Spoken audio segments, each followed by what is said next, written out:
സ്തുതിയായിരിക്കട്ടെ.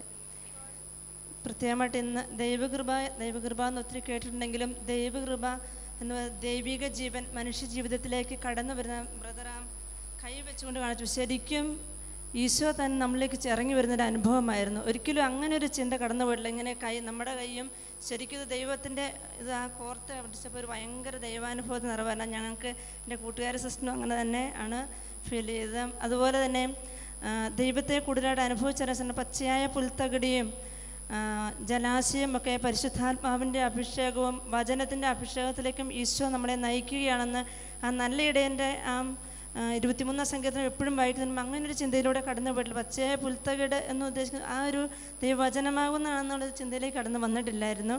ജലാശയം പരിശുദ്ധാത്മാവാണ് തോന്നിയിട്ടുണ്ടെങ്കിൽ അത് ഭയങ്കര ദൈവാനുഭവം നിറവായിരുന്നു. അതുപോലെ തന്നെ കോൺസെക്രേറ്റഡ് ലൈഫ് എന്ന് പറയുന്നത് ദൈവികതയിലേക്ക് നിറയുന്നതാണെന്നും അത് അതേസമയം തന്നെ വിശുദ്ധീകരണവും നീതീകരണവും മഹത്വീകരണവും ഒക്കെ നമ്മുടെ ജീവിതത്തിൽ നടന്നുകൊണ്ടാണ് ഇരിക്കുന്നതെന്നുള്ള വലിയ ദൈവാനുഭവത്തിന് നിറവ് പെട്ടെന്ന് തന്നെ ഉള്ളിലേക്ക് വന്ന ബ്രദർ എന്ന് പറഞ്ഞപ്പോൾ ഒരു അനുഭവിക്കുന്ന ഒരവസ്ഥ അത് ഞങ്ങൾ രണ്ടുപേർക്കും ഒരുപോലെ തന്നെയാണ് പങ്കുവെക്കേണ്ട ഇടയായത്. അതുപോലെ തന്നെ കിണറ്റിൻകരയിലാണ് ആ ദൈവാനുഭവത്തിന് പ്രാർത്ഥനയുടെ ആ ദൈവാനുഭവം കൂടുതലായിട്ടും ലഭിക്കുന്നത് എന്നുള്ളത് വലിയൊരു ഉൾക്കാഴ്ചയായിട്ട് എനിക്ക് അനുഭവം. ഞങ്ങൾക്ക് രണ്ടുപേർക്കും അങ്ങനെ ഞങ്ങൾ രണ്ടുപേരും പരസ്പരം പങ്കിട്ടപ്പോൾ എല്ലാം ഒരുപോലെ തന്നെയാണ് ഞങ്ങൾക്ക് അനുഭവിക്കാൻ സാധിച്ചത്. എന്തോ ഒരു വലിയ ഓരോ വചനവും ഒരു ഉൾക്കാഴ്ച അനുഭവത്തിലേക്ക് കടന്നു വരാനായിട്ട് സാധിച്ചു.